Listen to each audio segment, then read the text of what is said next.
Assalamualaikum warahmatullahi wabarakatuh teman-teman semuanya. Mohon maaf tadi ada kendala sedikit karena jaringan Sari di sini udah mulai gerimis. Jadi Sari ulang lagi pembahasan kita. Sari memperkenalkan diri dulu ya teman-teman.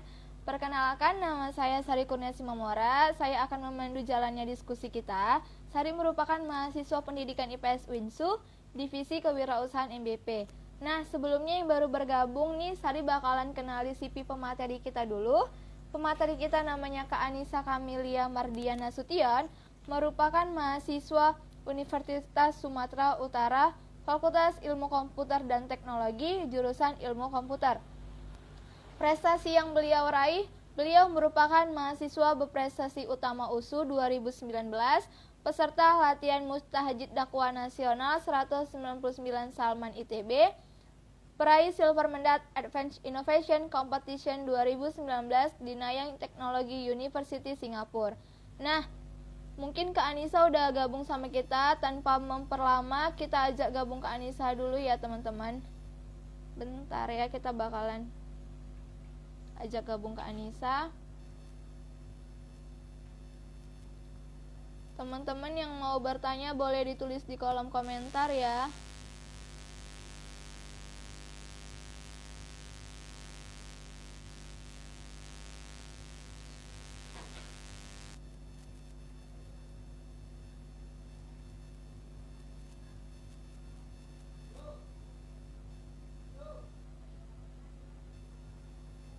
Mohon maaf, kita agak lama tadi karena jaringan Sari memang benar-benar lagi bermasalah, jadi kita lama. Kita langsung aja gabung Kak Anissa dulu ya teman-teman.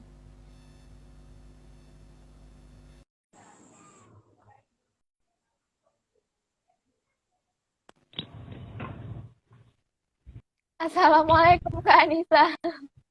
Maaf ya Kak, jaringan Sari bermasalah. Duh, Nggak apa-apa, Dek. juga lagi gerimis. Kita langsung masuk ke tema aja ya Kak. Kita Oke, lagi. bungkus. Pentingnya public speaking dalam meningkatkan kualitas diri. Boleh gimana tuh Kak? Kakak jelasin biar teman-teman tahu. Sebelum Kakak jelasin, teman-teman yang mau bertanya boleh langsung tulis di kolom komentar. Udah, silakan Kak. Oke, bismillahirrahmanirrahim. Assalamualaikum warahmatullahi wabarakatuh. Hai Raisa. Jadi, kan temanya hari ini tentang pentingnya public speaking dalam meningkatkan kualitas diri. Kalau dari kakak pribadi, jadi dulu waktu kakak kecil, pernah kecil juga kakak ternyata. Jadi dulu, waktu kakak SD itu, kakak itu termasuk orang-orang yang pendiam. Tapi emang lasa, semua anak kecil pasti lasa lah ya kan. Walaupun punya tipe lasa yang berbeda-beda. Tapi kakak itu tipe cenderung pemalu gitu, nggak terlalu suka jadi pusat keramaian. Nah, jadi kakak ngerasa waktu dulu anak kecil kan suka ya nyatet nama temannya yang berisik disuruh guru. Ibu pergi dulu, nanti catat ya nama-nama yang bandel gitu ya kan. Nah, jadi kakak tuh dulu adalah anak yang paling jadi kakak adalah anak yang paling jarang untuk mendapatkan bagian tersebut gitu. Karena menurut guru kakak tidak memiliki kapabilitas untuk bisa membuat ruangan untuk tenang gitu. Jadi waktu kakak catat, teman-teman kakak tuh tipenya berisik, jadi seolah-olah kayak kakak nggak berusaha untuk menenangkan kelas gitu. Akhirnya kakak diganti. Maksudnya yang nyatet hari itu diganti, sedangkan gurunya lagi kelar. Kau disuruh ganti ya kan. Terus kakak kayak, ya ampun segitunya banget gitu loh hati kakak kan. Dan waktu kakak SMP, dan itu kakak bawa terus gitu sampai kakak SMP. Karena kakak nggak dapat kepercayaan kan. Jadi waktu kakak SMP, kakak juga masih sama. Kakak lebih suka gabung dalam kelompok-kelompok kecil gitulah. Tapi waktu kakak udah masuk kelas 2, kakak nyoba ikut organisasi. Jadi kakak ikutin. Alhamdulillah berjalan dengan lancar. Ya SMP. Dan kakak dapat kepercayaan yang nggak pernah kakak dapatkan dulu waktu kakak di SD. Itu kakak dapat jadi sekretaris kelas gitu kan. Nah, jadi kakak coba-coba lah ikut lomba public speaking waktu itu. Ya, mesti tipe-tipe baca teks lah sebenarnya. Cuman kan untuk berdiri di situ tuh kaki kakak tuh bergetar loh dulu. Tangan kakak bergetar, bacanya beneran bergetar gitu. Tangan kakak getar gitu kan. Tapi tetap kakak lantang-lantangin aja gitu. Ya udah. Kalau waktu itu kakak harapan. Terus kelas 3 jadinya naik satu tingkat jadi juara 3. Dah, waktu kakak memulai perjalanan kakak sebagai anak SMA, kakak nyoba ikut organisasi. Ya pak, tau lah ya, Paskibra itu kayak mana ya sistem pengkaderannya. Jadi kakak ikut Paskibra. Itu organisasi pertama kakak waktu di SMA. Mau nggak mau, kakak harus ngomong. Bener kan? Tipe manusia itu adalah kalau dia terancam, dia akan mengeluarkan kemampuannya sebaik mungkin. Kalau di Paskibra tuh suka diancam ya kan? Suka kali diancam dulu. Aduh, semua serba ancaman. Kalau nggak awak kena seri gitu ya kan? Dan kalau kita itu interupsi, kakak tuh kan sering interupsi gitu kan. Kau aja yang ngomong, kau mau cari muka kau ya gitu. Terus kayak serba salah gitu. Tapi angkatan awak nggak ada yang mau ngomong, ya udah terakhir kakak ngomong gitu. Dan dari situ kemampuan kakak ngomong itu jadi lebih banyak, lebih confident kakak terhadap diri kakak sendiri. Kenapa? Karena kakak berani ngomong. Setelah itu kakak udah mulai berani untuk debat di kelas, apalagi terhadap pelajaran yang kakak sukai. Udah mulai suka kakak. Kakak suka IPS kan, tapi kakak anak IPA. Debat kuis ya. SMA-nya. Debatnya mantap. Karena jadi kalau kami diskusi kan K13 nih kakak. Sistemnya lebih banyak diskusi. Jadi kakak diskusi sama teman-teman kakak. Dan kakak suka gitu mengorek sesuatu yang mereka tidak tahu. Terus kakak tahu gitu. Sebenarnya jahat ya. Jadi kakak tahu berdasarkan ini tuh gini. Iya. Akhirnya kakak tahu tuh bahwa sikap jahat. Ya udah kakak kasih tahu. Guru kakak curious nih sama kakak. Dia penasaran sama kakak. Sehingga waktu kakak kelas 2, kakak diajak ikut lomba cerdas cermat 4 pilar. LCC. Nah, itu sebenarnya lombanya cukup bergengsi ya waktu itu. Sampai sekarang juga masih bergengsi karena diadain sama Dinas Pendidikan. Ya udah, itu lomba pertama kakak yang pendidikan nggak salah, yang akademik. Itu modal kakak cakap-cakap di kelas. Diajak ikut kakak modal cakap-cakap di kelas. Karena kakak emang suka PKN kan. Jadi kalau kakak tuh ngomong PKN dulu kakak sampai berantem sama teman-teman kakak. Makanya kakak dulu dikira mau ngambil hukum. Ngambilnya ilmu komputer sekarang. Beda jalur. Ya udah jadi kakak beda jalur. Kakak ikut lomba di situ. Dan di LCC itu ada dia itu nyampein pendapat masing-masing. Tiap kelompok itu nyampein pendapat masing-masing dan itu dinilai paling tinggi dapat nilai 20. Nah, kalau pernah kakak nyampein materi itu dapat nilai 16. Jadi kakak di situ, oh berarti materi yang gue sampein itu berbobot ya. Jadi menurut kakak ya, hal yang paling penting ketika kita memulai kemampuan public speaking kita adalah reward untuk diri sendiri. Kenapa perlu reward untuk diri sendiri? Karena nggak semua orang mau menghargai dirinya sendiri gitu loh, maksud kakak. Contoh misalnya kita memulai step pertama, terus hasilnya nggak baik, malah kita ngerasa kayak alah aku nggak berguna juga di sini ternyata. Padahal belum tentu karena emang nggak semua langkah pertama itu langsung jumpanya rumah, bisa jadi jumpanya air. Jadi basah deh, gitu. Itu untuk jadi menurut kakak sampai kakak waktu kuliah itu berdampak besar buat kakak. Kenapa? Karena ketika kakak udah punya kepercayaan diri, kakak bisa bangun gimana cara orang lain percaya terhadap kita. Personal brandingnya tuh udah dapet. Karena emang kemampuan public speaking itu bisa bangun banyak hal gitu. Akhirnya kak, waktu kuliah, kakak lebih mudah percaya sama diri kakak sendiri. Dan kakak jadi jauh lebih berani ya, karena kakak anak Paskibra dulu ya. Anak Paskibra kan ada gimana ya gitu. Ini apa namanya, sok-sok menci gitu bacanya. Karena dulu dia sering dilibas sama seniornya ya kan. Jadi dia udah pernah ini gue hadapi gitu lah istilahnya. Tapi tetap sopan, anak-anak Paskibra sih sopan lah. Jadi kakak waktu kuliah ngerasa udah punya peningkatan yang sangat signifikan gitu dari kakak SD. Sampai pernah suatu ketika waktu kakak SMA, teman kakak jumpa sama kakak teman SMP nih. Ini Anissa yang SMP di sini kan, kata teman kakak. Iya, kenapa? Kakak bilang. Agak beda kata dia gitu. Terus dia bilang, beda gimana? Apa kelantaman atau kejabiran sekarang gitu. Tapi ya ngerasa setelah SMA kemampuan kakak dalam bicara tuh jauh lebih tinggi, lebih baik gitu dibandingkan kakak SMP. Jadi penting sekali. Dan kalau kita nggak punya kemampuan public speaking, berlian pun yang mau kita sampaikan, orang lain nggak bakal nganggap itu berlian kalau kita nggak bisa menyampaikannya dengan baik. Akan jauh lebih berbeda. Ini beauty struggle sih sebenarnya. Orang yang punya penampilan menarik versus dengan orang yang penampilannya biasa aja tapi mereka punya 2 poin yang sama. Orang bakalan lebih suka yang personal brandingnya lebih baik dibandingkan dengan orang yang personal brandingnya nggak biasa aja gitu. Jadi kita harus mampu lah ngebangun personal branding buat diri kita sendiri. Gitu. Oke. Itu penjelasan. Nah, ini ada yang nanya, gimana Kak supaya kita bisa public speaking?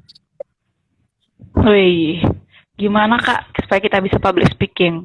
Jadi public speaking itu sebenarnya semua orang punya, cuman tingkat kemampuannya itu dilatih dari jam terbang.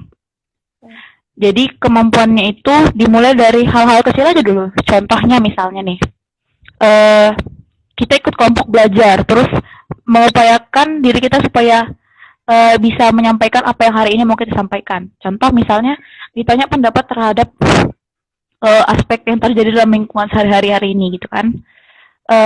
Kita tahu tapi kita nggak mau ngobrol atau kita nggak mau ngomong. Aduh aku tahu nih tapi sekali aku ngomongnya. Harus mulai dari situ. Atau contoh nih, dosen kita nanya atau dosen atau guru kita nanya, siapa yang tahu bla bla bla bla bla bla. Terus kita gumam, ini paling sering sih dulu kakak. Terus kita gumam ya kan, tahu gitu ya kan. Tapi kalau sebelah kita yang jawab, tunjuk tangan, itu kan jawaban aku gitu. Itu salah kita. Kenapa nggak kita yang nanya? Kenapa nggak kita yang angkat tangan gitu loh? Maksudnya kan adalah orang terlalu sering overthinking ketika dia memulai sesuatu. Jadi jangan terlalu banyak mikir daripada mulai gitu. Tapi bukan berarti kita nggak berpikir sebelum mulai gitu. Jadi mulai aja dulu ya. Kayak Tokped kakak. Bagaimana nih cara penyampaian kita biar nggak bosan didengar? Kadang kan kita nyampaikan gitu. Pertama ketahui dulu audiens kita siapa. Ini kan audiensnya, kalau contoh nih di mentoring beasiswa prestasi ya. Audiens kita kan tuh rata-rata anak SMA sama anak kuliah kan. Jadi kalau bisa jangan terlalu sering menggunakan bahasa baku gitu. Kecuali kita ngisi di seminar kewirausahaan. Nah itu perlu baku. Kenapa? Karena yang disampaikan juga materinya berat gitu. Atau kita lagi nyampein bagaimana cara mulai bisnis digital tapi di kalangan ibu-ibu. Kan nggak mungkin bahasanya baku dan terlalu gaul kan. Pasti mereka nggak akan suka sama apa yang kita sampaikan gitu. Jadi diperhatikan dulu lah isi lingkungan sekitar kita gimana. Jadi itu hal yang pertama diperhatikan orang lain ketika kita nyampaikan. Makanya kalau kita nyampein sama anak-anak yang seusia kita, itu harus lebih kayak humble gitu loh, humble sambel. Pelan-pelan tapi menggigit gitu. Menggigit gimana kak? Terus nih ada dari Harisitorus 145, kita jawab dulu ya kak. Aku agak pendiam kak, aku rasa public speakingku susah bagus ya kak. Enggak. Pendiam itu bukan berarti dia nggak public speakingnya nggak bagus, enggak juga. Jadi caranya untuk mendukung itu supaya lebih bagus lagi adalah pertama, suka nggak sih ngobrol ini sebenarnya bagus, hago tau nggak? Tapi tergantung perspektif kita ya. Itu kan punya fitur chat ya, fitur voice kan. Ya orang nggak tahu itu latar belakang kita gimana. Kita bisa buat aja. Kita bisa buat nama siapa gitu, tapi kita bisa ngobrol lewat situ gitu. Itu pertama, ngobrol dengan orang lain. Terus selain kalau misalnya kita nggak berani gitu di Hago, karena Hago itu kan stranger ya, Mm. kita bisa sama orang yang kita kenal.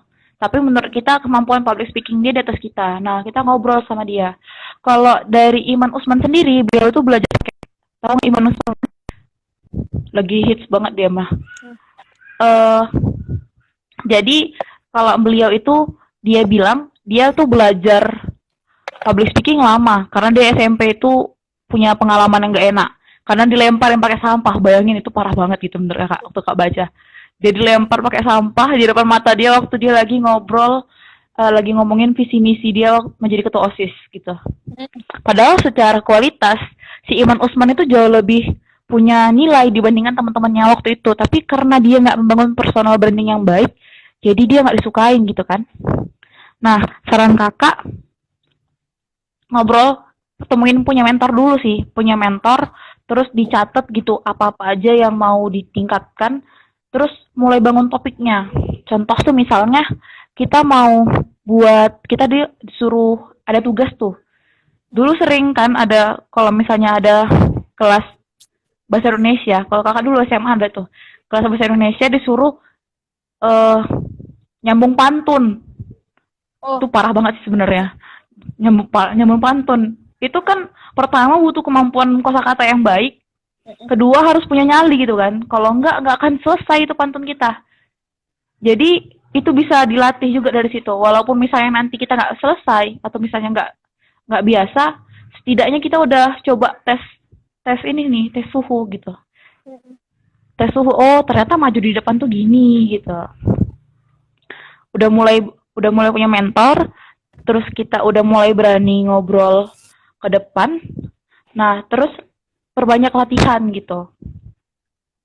Fitur live sih boleh juga tuh fitur live. Jadi banyak sekali sebenarnya teknologi yang bisa kita gunakan untuk melatih personal branding.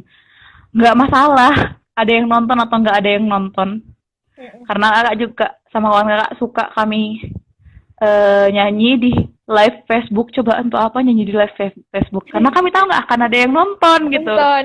Jadi kami nyanyi aja. Yang penting kan kita punya kepedean itu kan. Karena untuk memulai aku mau live Facebook lah, nanti ada yang nonton nggak jadilah gitu. Jadi dimulai aja dulu. Karena akan selalu ada timbul pertanyaan gini nih. Kak aku introvert, aku nggak berani ngomong.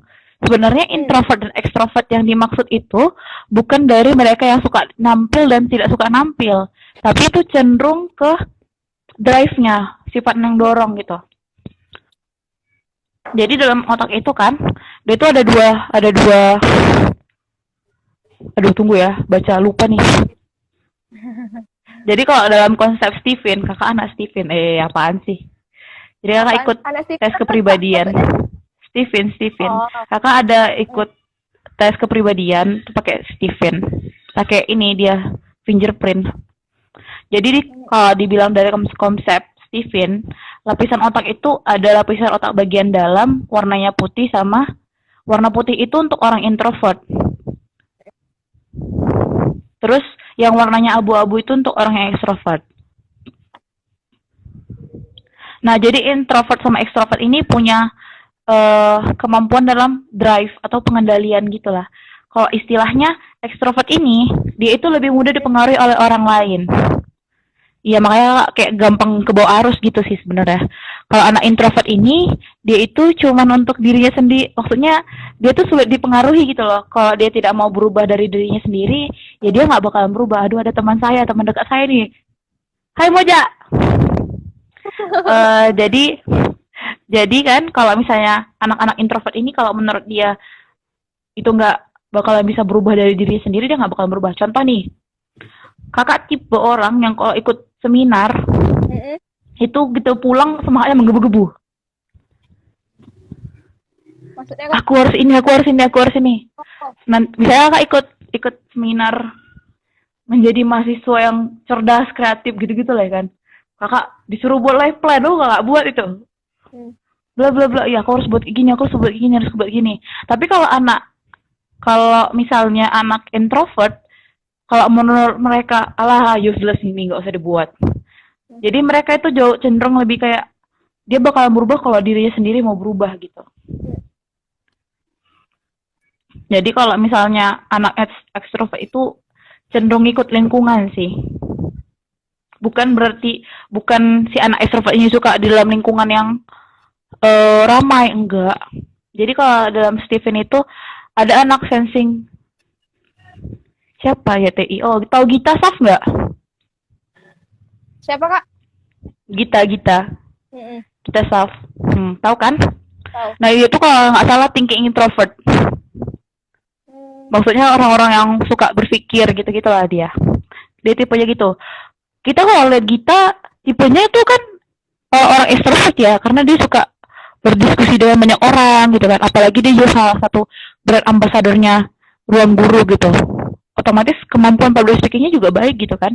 Tapi dia drive-nya itu adalah introvert, berarti bukan berarti orang introvert itu nggak bisa bicara, nggak. Itu semua tergantung gimana kita ngelatih diri kita sendiri sih. Panjang ya. Ini ada yang nanya, Askia and Rahma, bagaimana cara menata bahasa Kak saat public speaking? Oke. Jadi kalau cara menata bahasa adalah ini pelan-pelan sih dibangun kalau menurut Kak pribadi. Pertama adalah kita baca dulu, sering baca. Dengan kita sering baca, insya Allah kemampuan kita dalam kosakata jauh lebih meningkat. Nah, setelah udah sering baca, coba kata-kata yang sering kita baca itu kita susun kembali gitu, ditulis. Nah, biasanya kemampuan menulis itu juga seimbang juga sih menurut Kakak dengan kemampuan berbicara. Jadi kalau untuk menambah kosakata, saran Kakak pakai ini aja, sering baca aja. Tergantung ya baca bukunya gimana. Kalau kata senior Kakak nulis atau bicara itu kalau mau bahasanya yang baik itu pakai buku-buku yang dia itu diterbitin sama penerbit yang mayor. Kenapa harus mayor? Karena cenderung tulisan mereka tuh jauh lebih baik gitu. Cenderung ya, bukan berarti penulis penerbit indie nggak baik gitu. Karena mereka udah editornya bagus. Gimana? Ya, jadi intinya menata bahasa itu baca aja gitu kan Kak.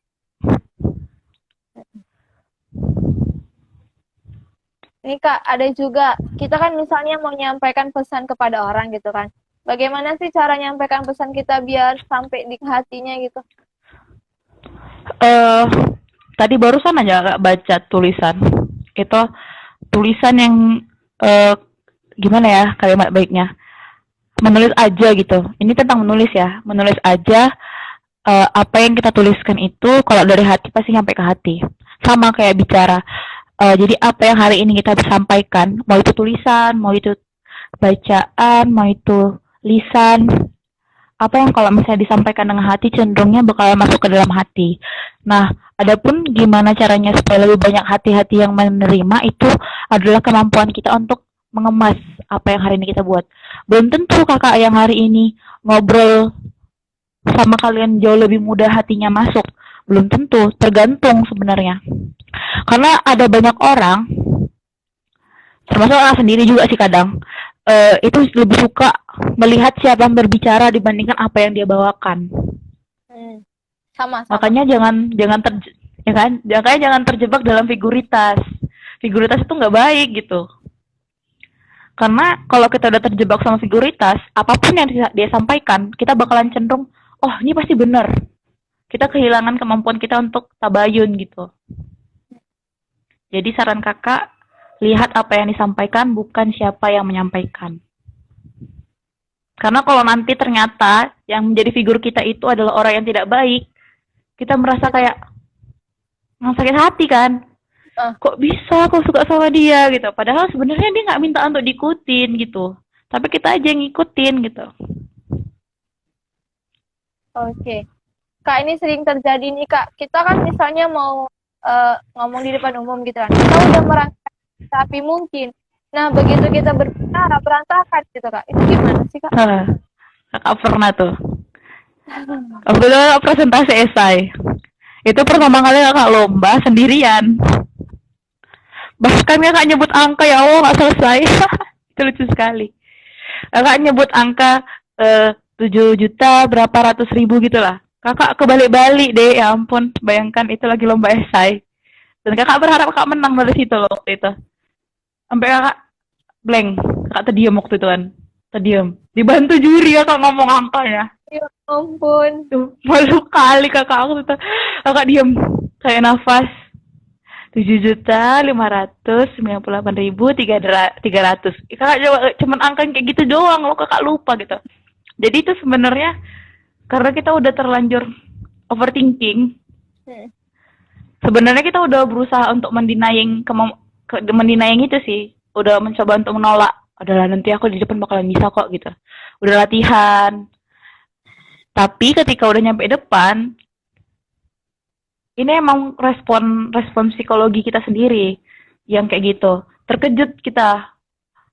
Cenderungnya tuh lupa. Kakak waktu pertama kali buka salam, ada yang mau kakak sampaikan itu, maksudnya harusnya ada yang kakak sampaikan di awal, malah nggak kakak sampaikan karena kakak udah terlanjur lupa.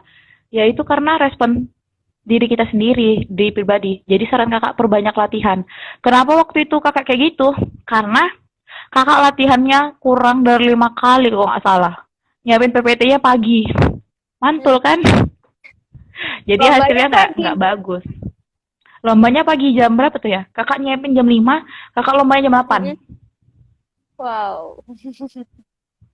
Kalau nggak salah entah jam 5 atau malamnya, tapi kakak nggak ada latihan. Malamnya cuman kayak baca-baca gitu doang. Tapi kakak nggak latihan. Ya udah hasilnya gitu. Kalau kata senior kakak, kalau mau presentasi yang baik, minimal tuh kita baca slide-nya. Ini kalau untuk lomba ya, minimal itu latihannya 13 kali, kata beliau. Kakak sih belum pernah sampai 13 kali latihan gitu. Wow.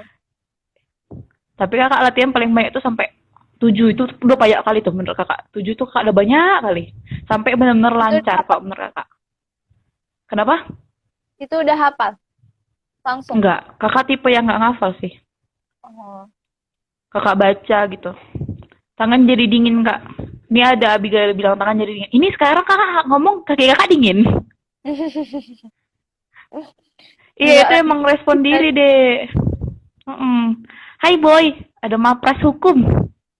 Wow. Jadi kakak emang respon pribadi nih. Lanjut. Lanjut kakak lanjut. Oh iya, jadi kalau misalnya tangan dingin, keringetan. Dulu kakak waktu awal-awal tangan kakak keringetan tuh. Kakak dulu mudah keringetan, jadi kakak suka ngetaruh di dalam rok kakak. Tangan kakak tuh kakak gesek-gesek ke dalam rok. Kenapa? Karena dingin, pasti dia keringatan terus gitu loh.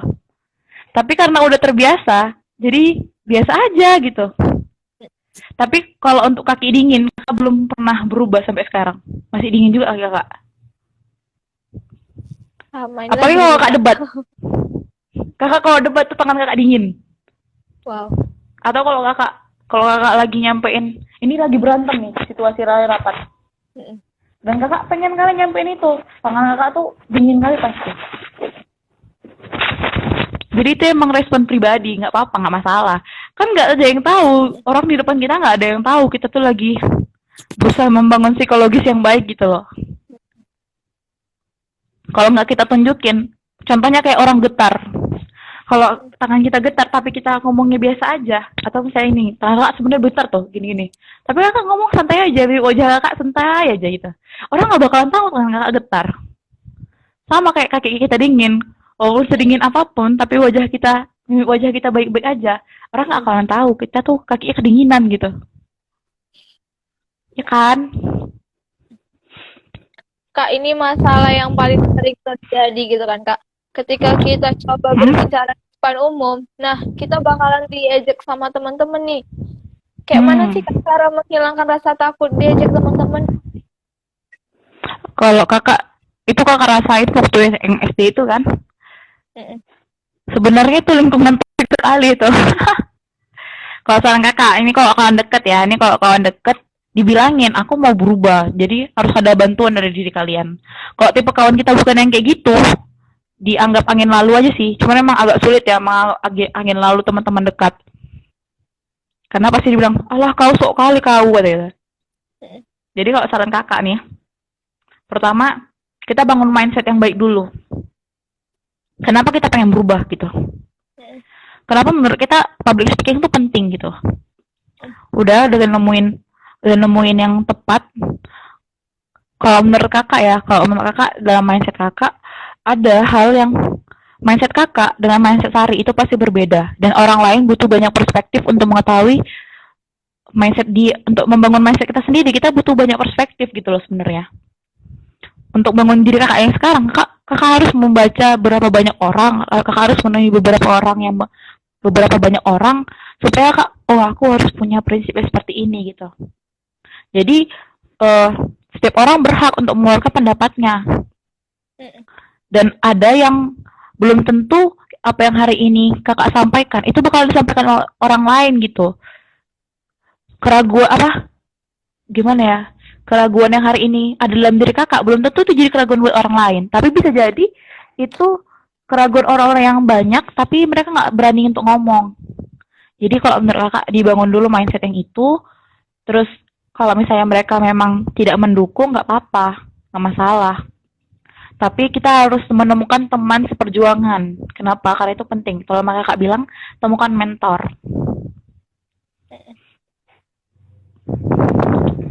Ini ada pertanyaan. Kakak mau lanjut dulu? Enggak, udah. Lanjut aja. Saya lanjut aja. Dah. Siti Nur Saadah. Kak, cara melatih public speaking gimana? Cara melatih public speaking adalah perbanyak.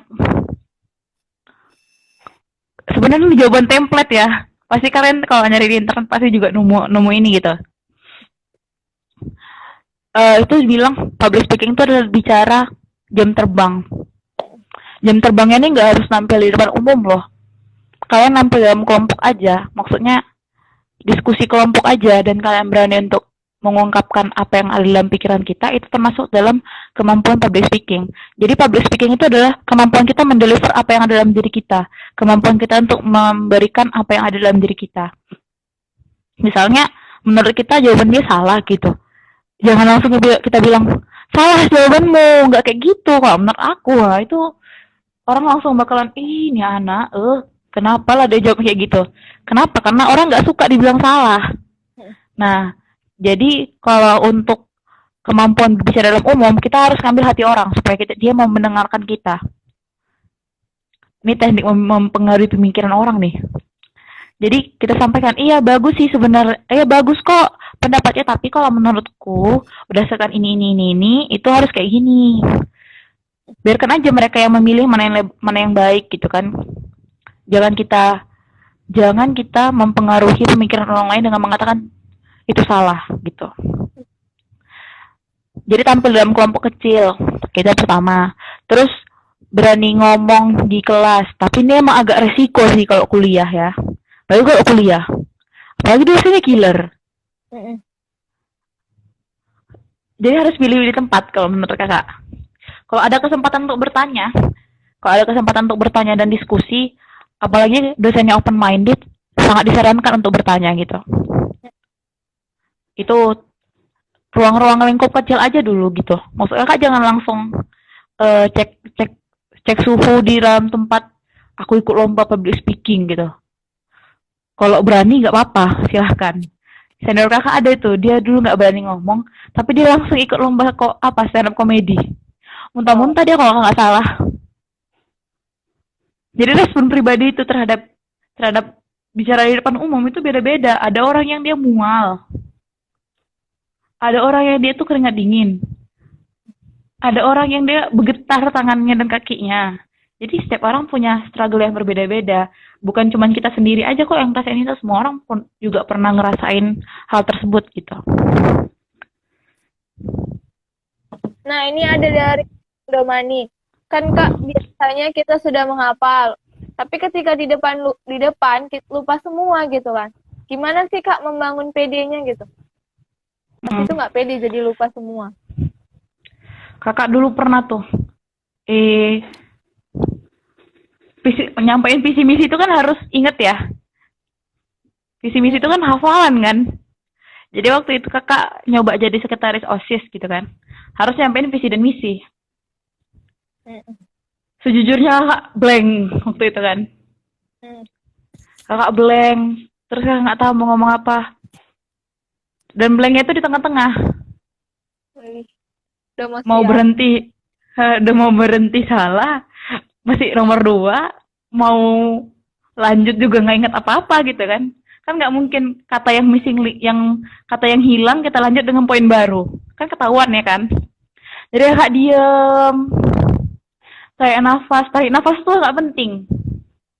Mm, Kakak lupa respon biologisnya apa. Cuman tarik nafas itu membantu kita berpikir jernih. Ya, kayak iklan Sprite. Maksudnya kakak waktu itu, ini pengalaman kakak pribadi ya. Waktu itu kakak tarik nafas. Terus kakak pura-pura senyum. Padahal dalam hati, ya Allah itu tadi hafalannya apa? Kakak senyum ya kan. Terus kakak tengok kanan kiri. Seolah-olah kakak sedang mencari perhatian audiens gitu ya kan. Terus apa kata yang paling mirip dengan kata-kata tersebut itu yang kakak sampaikan. Jadi kekurangan dari ngafal adalah kita ngafal template. Maksudnya kata-kata yang harus keluar tuh harus itu gitu. Padahal sebenarnya ada banyak kata yang dia tuh artinya sama, artinya mirip gitu. Jadi kalau bisa sebelum kita maju, pertama kita serap dulu poin apa yang mau kita sampaikan. Kalau misalnya nanti kata-katanya nggak sesuai dengan yang tadi, yang penting kita udah mulai, kita paham apa yang mau kita sampaikan. Maksudnya kak, kita udah punya pegangan. Nanti kalau misalnya kata yang ini hilang, oh biasanya kosakatanya tuh yang ini. Itu makanya pentingnya kita membaca. Semoga menjawab ya, Ridwan. Teman-teman yang mau bertanya silakan tulis di kolom komentar. Kalau nggak ada, biar Kak Anissa closing statement. Karena waktu kita sudah mau habis. Oh, Kak. Iya, Bigel. Sakit perut. Kak, ini satu lagi nih. Tadi ada peserta seminar sebelumnya. Dia kan lagi ngejalanin bisnis gitu kan. Tetapi gimana sih Kak? Tunggu ya, cari lihat dulu. Masih lupa pertanyaannya tadi. Pitching ya? Dia lagi menjalani bisnis gitu. Gimana cara untuk ngomong di depan umum tidak gugup gitu Kak? Dan mengolah kata-katanya untuk pitching nih biasanya. Biasanya ini untuk pitching.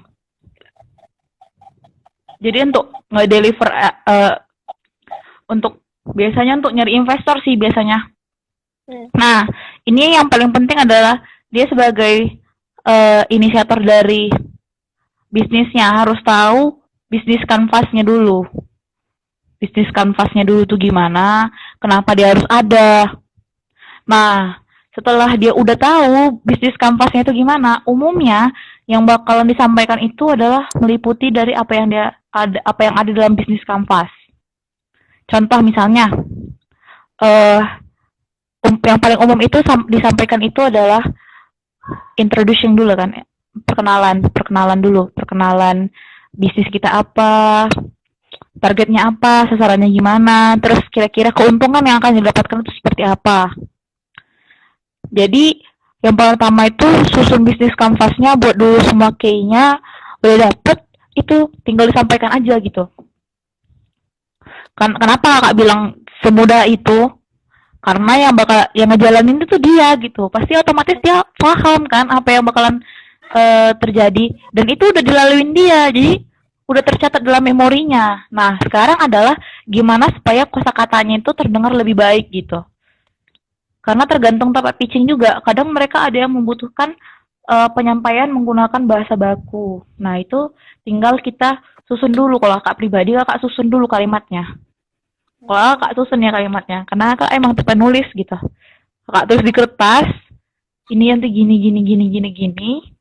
Kalau misalnya nanti yang disampaikan nggak mirip, yang misalnya nggak sama persis, setidaknya poin utama dari apa yang mau kita sampaikan kita udah tahu gitu. Nah, semoga menjawab ya. Oke Kak, udah cukup mungkin waktu kita. Kakak boleh kasih closing statement buat teman-teman biar meningkatkan skill public speaking-nya. Oke, jadi kakak bukan berarti kakak ngisi public speaking kakak lebih baik daripada kalian. Tapi hari ini kita semua, ada yang nanya. Stop kan nanti dulu. Fauzia, Kakak tutup dulu ya. gimana sih Kak buat pendengar terhibur ketika kita diminta ke depan untuk cerita pengalaman biar nggak boring? Kak jawab deh satu lagi. Ini adalah pekerjaan yang paling sulit. Menurut kakak itu kerjaan yang paling sulit. Kenapa? Waktu kakak pertama kali ngisi seminar, waktu SMA, waktu kuliah, kakak kan ngisi seminar sering itu ketika kakak kuliah jadi mapres ya kan? Otomatis kakak nggak terbiasa memberikan cerita yang supaya bisa menghibur orang banyak gitu loh. Kakak biasanya nyampein sesuatu yang dia based on data atau kita lagi ngomongin ini nih gitu kan. Ketika kakak jadi mapres waktu itu kakak harus nyampein supaya orang lain mau dengerin cerita kakak sampai habis gitu. Kakak ngasih jokesnya tuh krik deh. Jadi yang ketawa itu kayak orang nggak dapat poin apa yang kenapa ketawain gitu. Makanya waktu kalau misalnya kri kakak bilang gitu, malah orang bahagia dengan kekrikan kakak gitu. Jadi belajar buat jokes atau buat orang terhibur dengan apa yang kita sampaikan itu pekerjaan perjalanan panjang kalau menurut kakak pribadi. Caranya boleh musbar. Caranya adalah nanti setelah banyak jam terbang, boleh diupayakan untuk nyari bagaimana caranya supaya orang lain gak bosan dengan apa yang kita sampaikan. Tapi balik lagi kalau menurut kakak, kalau ceritain pengalaman, lihat dulu audiensnya itu siapa. Kalau kawan kita selingkungan, maksudnya teman-teman dekat kita, mereka itu bakalan cenderung lebih suka ngebully kita dibandingkan mendengarkan cerita kita gitu. Ya kan? Kemarin aku kesini loh weh. Kemarin aku kesini loh weh. Halo, kau ke situ entah ngapain ya kerja kau gitu-gitu yang oleh orang tuh bilang. Tapi kalau emang kita lagi dalam lingkungan yang luas, kayak misalnya kelas, yang perlu kita perhatikan supaya mereka nggak bosan adalah bagaimana cara kita opening. Cara opening sama closing. Untuk tahu lebih lengkapnya, silahkan cari promosi e-learn di elearn.id. Itu ada sih. Di elearn.id itu ada.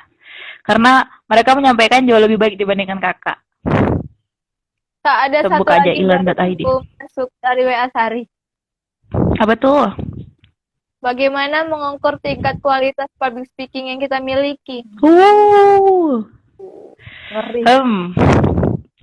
Jadi ketika kakak mendapatkan ilmu untuk membuat CV, sebenarnya tidak ada tolak ukur yang pernah nggak sih lihat CV yang dia itu ada ngasih nilai 90%, 80% kemampuan ini? Oh, belum pernah. Alhamdulillah berarti belum yang sesat. Kenapa kakak bilang sesat? Karena setelah kakak mendapatkan penjelasan waktu itu, kalau kita belum pernah mendapatkan sertifikasi dari sebuah institusi, kita nggak bisa ngasih nilai atau tolak ukur. Jadi kemampuan public speaking itu dia nggak punya tolak ukur angka. Sama kayak kita nulis gitu. Misalnya nih kita ikut lomba esai, lomba opini aja lah. Karena opini ini nggak punya ukuran. Kalau esai kan dia punya terukur kan? Ya kan, bener kan? Kalau esai terukur kan? Tapi kalau lomba opini ini, gimana caranya tulisan kita menarik banyak perspektif gitu. Maksudnya orang lain tertarik baca tulisan kita. Sama kayak public speaking. Yang penting kan orang lain tertarik sama apa yang kita sampaikan kan. Dan juga materi yang kita sampaikan juga baik gitu kan. Jadi kalau di opini ini, orang lain itu dia nggak punya sesuatu yang terukur. Tapi punya perspektif. Nah yang bisa ngukur kita jauh lebih baik atau enggak kan diri kita sendiri dan orang lain kan. Berarti nanti ketika kita udah selesai, misalnya minta feedback sama peserta boleh, feedback sama moderatornya boleh. Kenapa? Karena kita kan nggak bisa ngukur diri kita sendiri sebenarnya. Karena kita nggak tahu tadi kita buat kesalahan atau enggak. Sebenarnya kita tahu sih, cuman orang lain bakalan nyadar nggak kesalahan kita tuh gitu kan. Jadi kita perlu minta feedback dari peserta kita atau dari moderatornya tadi penyampaiannya gimana gitu. Karena kakak tahu kakak kri. Dulu itu gara-gara kakak minta feedback dari mereka. Kakak pakai jokes tapi kakak nggak lucu. Coba lah waktu kakak baca itu kayak oke oke makasih ya dek gitu. Sakit sih cuman akhirnya kakak tahu oh masih kurang ya iyalah nggak latihan gitu. Minta feedback dari orang lain. Itu saran kakak. Mungkin cukup Kak gitu kan. Kakak boleh kasih closing statement, teman-teman gak ada yang mau tanya lagi kan? Gak ada Semoga nih, menjawab semua ya. Mm-mm. Closing nih. Dah, boleh kakak kasih Oke. closing statement. Oke, bismillahirrahmanirrahim. Semoga apa yang hari ini kakak sampaikan itu masuk ke dalam hati-hati kita dan dimudahkan ya. Sejatinya kakak yang hari ini menyampaikan public speaking bukan karena kakak jauh lebih baik, tapi emang karena ada kesempatan yang bisa disampaikan. Dan jujur kakak masih berusaha untuk meningkatkan public speaking kakak karena kita semua masih belajar kan, sama-sama belajar. Tapi yang paling penting dari kita adalah setiap orang itu punya kesempatan yang sama. Tapi gimana kita memanfaatkan kesempatan kita itu orang yang berbeda. Kita punya jumlah waktu yang sama, kita punya jumlah hari yang sama, tapi gimana kita memanfaatkan waktu kita itu bakalan memperbaiki kita ke depannya gitu. Jadi semoga ke depannya kita semua masih bisa terus memperbaiki diri kita dan meningkatkan kemampuan kita. Semangat! Baik, terima kasih Kak udah meluangkan waktunya buat sharing-sharing sama kami, biar kami bisa meningkatkan Sama-sama. skill kami, terutama Sari gitu. Karena Kakak kan juga. moderator sendiri harus mempunyai tingkat skill public speaking yang baik gitu. Benar. Oke Kak, sampai jumpa di Instagram berikutnya. Terima kasih Kak. Sama-sama. Assalamualaikum Dadah. warahmatullahi wabarakatuh. Waalaikumsalam warahmatullahi wabarakatuh.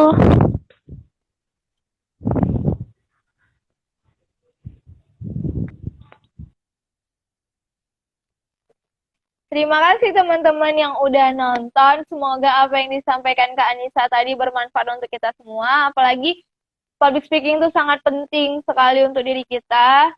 Jadi, sampai jumpa di live Instagram Mentoring Beasiswa Prestasi selanjutnya. Assalamualaikum warahmatullahi wabarakatuh. Dan Sari mohon maaf kalau Sari ada salah-salah kata. Sari tutup. Wassalamualaikum warahmatullahi wabarakatuh.